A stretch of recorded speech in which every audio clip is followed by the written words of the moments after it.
All right, evaluating a piecewise defined function. So these ones look a little more complex. There's just a bunch of parts that we have with them, but there's a whole bunch of different ways to think about it. So we're talking a function. So in this case, I have g of x, and I've got all of these different cases of what it's going to be. So basically, they're saying that you have a function, so a rule, and it exists between -2 and 2. So between x is -2 and x is 2, and those are inequalities. So it's, yeah, open circles and that kind of stuff.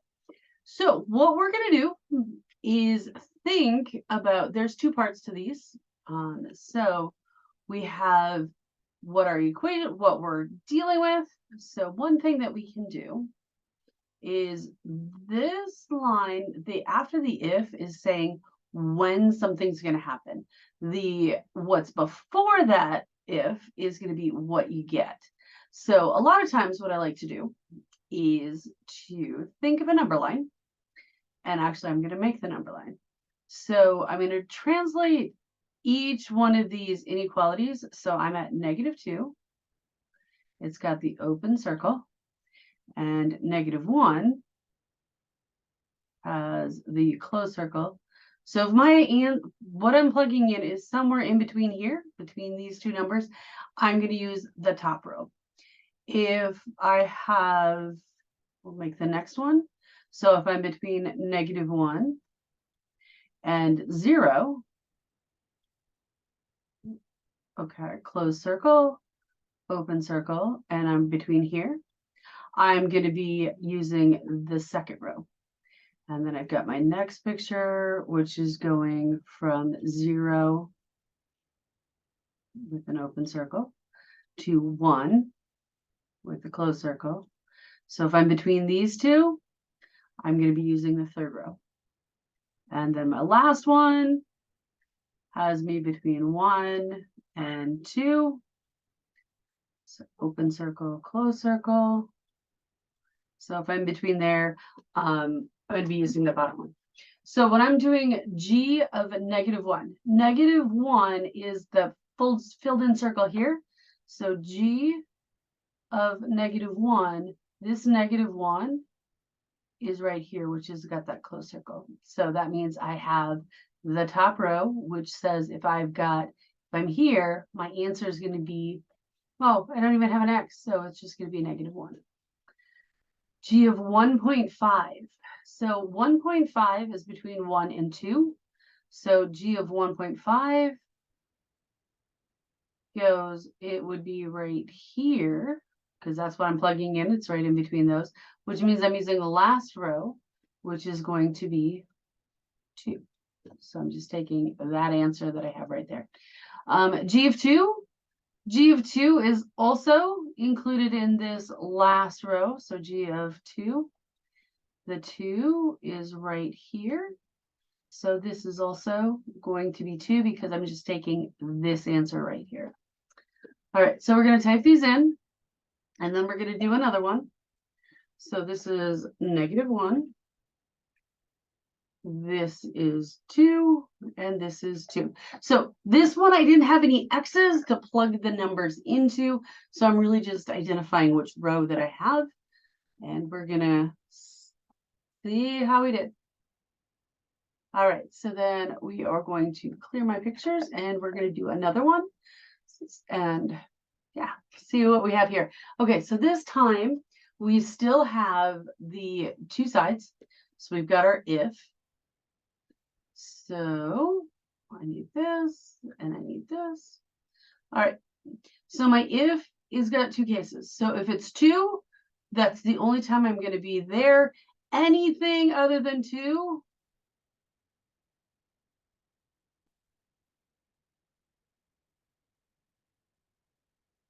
I have to use the top equation.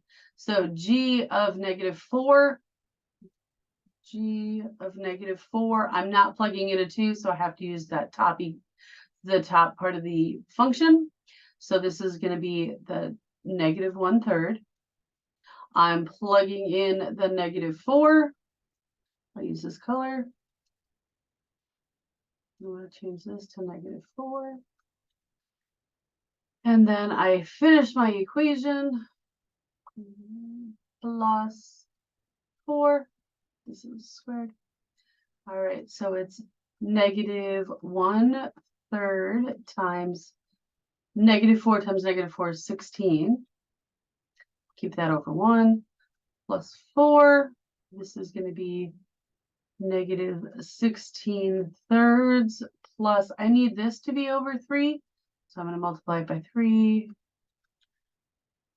12 over 3, which is going to be -4/3 is my final answer when I simplify it. So we get to substitute in if that row that we're working on has an X for me to plug into. Otherwise, we just take what's on the row. So G of 2, I'm looking at my 2, the 2 equals 2, so that tells me I take the bottom row. So the bottom row doesn't have an X, so it's just G of 2 is 3. That one's done. And then if I need to do G of 4, that means G of 4, 4 is not equal to 2, so that's that top row. So I've got -1/3. Instead of the X, I'm putting in my 4. And then I still have to square it. And plus 4. In this case, 4 squared is still 16. So this is -1/3 times 16 over 1 plus 4. This is exactly the same as what I had here. So it's -16 over 3 plus 12 over 3, which is just -4 over 3. So works because of the squared. I actually just have the similar answers. So this is -4/3. 2 was 3. And this is -4/3. And we can check our answers. All right, so one more that we have to do, and then we'll have this topic done. It might take a few more to practice to just remember with those rows. This is another one where I've got to think of what my rows are.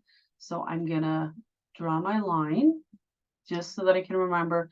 Remember, the after the if is telling me which row I want to use. Before the if is telling me what I'm plugging in for. If there's no X, I just get to keep the number. All right, so this looks like we have X is less than -2. So if -2 is here, it is an open circle, and anything smaller than -2 is going to be on that row. This row goes from -2. And you don't have to draw these pictures. It just makes it a little easier for me to see what I'm dealing with. From -2 to 1, this is an open circle. Anything in between here, I'm going to use the middle equation or the middle row for that function.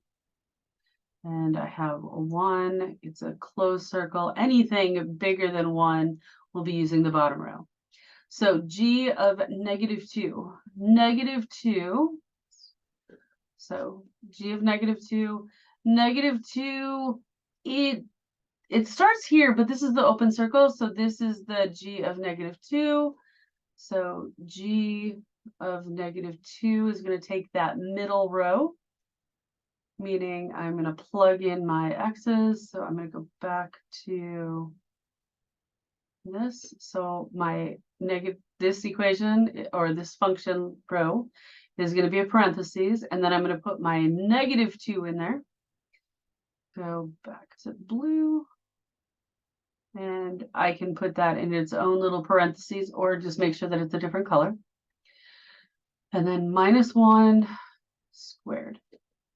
So the first one, I'm using middle row because -2 is in this shaded part. This equals -2 minus 1 is -3 squared, which is just 9. All right, g of -1. -1 is right in here. -1. So that means I'm going to use the same row, g of -1. We will rewrite the problem. Gives me parentheses, and I'm going to plug in my x is the -1. Finish writing my problem. -1 squared. All right, so -1 minus 1 is -2. When I square that, -2 times -2 is 4. So that'll be my middle answer, and then g of 2. All right, so when I'm looking for g of 2, let's change color. 2 is going to be somewhere here. So that means I'm going to use that bottom row. So g of 2 equals, looking over here, what I'm putting it in for, there's no x, so I'm just going to say -2. All right, so typing in my answers. The first one I got 9. The second one I got 4. And the third one I have -2. So remember, what's in the parentheses telling you what row you're going to use. That after that if tells you where your equation or your function rules are. And then you just, if there's an x, you have to substitute in. If there's no x, you just get to take what it is. All right, so we'll check our answer. And we're finished with that topic.